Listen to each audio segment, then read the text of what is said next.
Radhe Radhe everyone. Finally, after 4 years, I have finished this book, 1Q84 by Murakami. So I thought, why not record a book review on this book? Because I read a lot of book, and I thought, why not record some videos on book review. Let's start with the review. I finally finished this book after 4 years. Actually, this book was given to me by my cousin as a gift. In fact, I myself asked him to give me this book, and I now think that I dug my own grave. Um, this book is so slow paced and so unnecessarily dragged. I felt so frustrating while reading this book, and it was kind of a strenuous job for me to get through this book. At some point, I really wanted to DNF this book, but since I believe in finish what you start, I could not, and it was my sheer willpower that I went through all the way down. In fact, in my book club, they also said that they gave up halfway through this book. um, but I really wanted to finish this one, and wanted to know what happens next in the end. To be honest, I have read Kafka on the Shore by Murakami, and I loved that book. The surreal atmosphere of that novel and the magical realism genre was so perfect. I actually fell in love with Murakami's writing style while reading Kafka on the Shore, but then I decided I should also give it a try, 1Q84. But I was so wrong. I love it and I hate it at the same time. I love it because they are so relatable and weirdly relatable. I mean, there are some many quotes. There are many quotes that I have marked on this book, and it's not possible to tell all of them on the recording. But I absolutely loved those quotes, and at the same time I hate this book because Murakami's take on men women's relationships are so disturbing, and it triggered me so many times. I really do not recommend this book who are going through some kind of psychological issues. I myself am going through a very mentally draining situation in my life right now, but still went through it because that's how I am, and I don't let outside circumstances phase me too much. That's why I finished this one. Let me describe this story briefly. These two people, Aomame and Tengo. Tengo is a fiction writer, and Aomame is a kind of contract killer. So, so this story starts with when Aomane crosses over to some kind of parallel universe she calls 1Q84, because her supervisor, the dowager, asked her to kill a man because he was contracted to kill a man, as the man was involved in a domestic violence with his woman. So anyway, and that and Tengo is a fiction writer. So his supervisor, Komatsu, he asked him to ghost write a fiction story, Air Chrysalis, by a young writer, uh, 17 years old writer, Fukari. This Fukari character was so out of this world. I mean, of course, it's Murakami's world. It should have been like that. So they are totally on different roads, and finally, after going through many trials and errors and trials and errors, they finally meet at the very end of this book. I was so frustrated at some point because I could not do this kind of slow burn. It was not even romance. It was weird. Um, anyway, there are so many characters that were unnecessarily put, uh, like Ashigawa.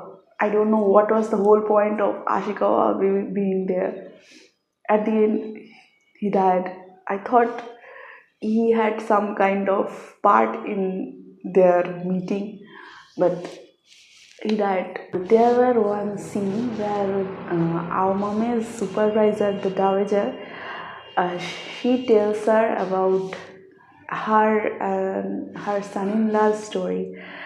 So basically, dowager's daughter was killed by her son-in-law, as her son-in-law was very abusive towards his wife, that is the dowager's daughter, and to take the revenge.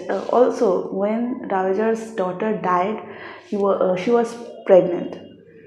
To take her revenge, dowager tortured her son-in-law in a way that he lived on like a corpse, and he could not even die because he was a coward. So I really want this kind of situation to happen in real life. This would give me immense peace. I will now read a few quotes that I found very relatable to me. There were many quotes I have marked, but it's not possible to read all of them on a short video. So I will read a few of them I have written down. First one is, things are not what they seem. Second one, in most cases, one pain is alleviated or cancelled out by another pain.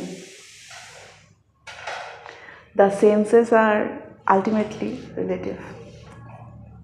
Miracles are devil's temptation. Whenever there's hope, there's trial. Hope, however, is limited and generally abstract. Could we have formed such bond of trust if I were not an outlaw? This one was one of my favorite. Another one, a close connection could only be formed through violence. How very effed up. Because this is true in real life also. The intimate, close connections are the ones that have went through violence. So, how very effed up. Another one is, danger comes the moment you relax. So don't relax. Always try to be on edge. All in all, we can say Murakami's mind was disturbed at a point, and he's so weird. His style is so weird. I am not saying that you should not read Murakami, but you should definitely read his shorter books if you want to explore Murakami. But do not pick this one in the first go. If you want to read Murakami, then go with Norwegian Wood or Kafka on the Shore and other such short stories.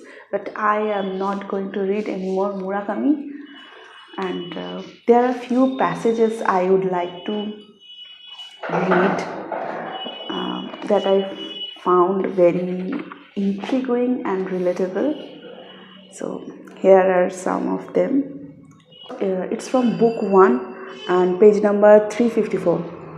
So it says, walking to the subway, our mommy kept thinking about the strangeness of the world. If, as the Dowager had said, we are nothing but gene carriers, why do so many of us have to lead such strangely shaped lives? Wouldn't our genetic purpose to transmit DNA be served just as well if we lived simple lives, not bothering our heads with a lot of extraneous thoughts, devoted entirely to preserving life and procreating? Did it benefit the genes in any way for us to lead such intricately warped, even bizarre lives? That's exactly is my thought. But then again, the creator is not, I mean, creator is a player. He is not boring, so perhaps he didn't want a world where everything is monotonous. He wanted to spice it up. That's why every one of us are leading some kind of strange lives, and some of us are going through storms. Anyway, so this one was one of my favorites, and another one is this one. You are fated to pass through great hardships and trials. Once you have done that, you should be able to see things as they are supposed to be. That is all I can say. No one knows for certain what it means to die until they actually do it. Wow. Another one. This one is the most favorite passage from 1Q84, and this is from book 3. People just don't die when their time comes. They gradually die away from the inside. And finally, the day comes when we have to settle accounts. Nobody can escape it. People have to pay the price for what they have received. I have only just learned the truth. You have to pay the price for what you have received. Nothing is free in this world. Nothing. So, whatever you have been given, you have, in some kind of way, paid the price for it. Always remember to get gratitude to whatever you have, because none of them have come free. I should not read this one because that way it will be a long video, but I will definitely put a screenshot of this page. I love this one. So, as a final verdict, I definitely loved and hated it, and I will not recommend this book as the first pick to whoever wants to explore Murakami. If you want to explore Murakami, start with the shorter books. And I absolutely hate Murakami's take on man-woman's relationship. They are so very disturbing, so very triggering. I was triggered several times throughout the book, but since I was hell-bent to read and finish this one, so I got through it. So I really wanted to DNF this book at one point, and I am giving up on Murakami. I am not going to read any more Murakami, and yeah, maybe I should give this one a 3-star because I can't hate it and I can't really say I love it. So that's is the gist of my book review of Murakami's on Q84. So anyway, read a lot of books and be happy. Chant Radhe Radhe. Radhe Radhe.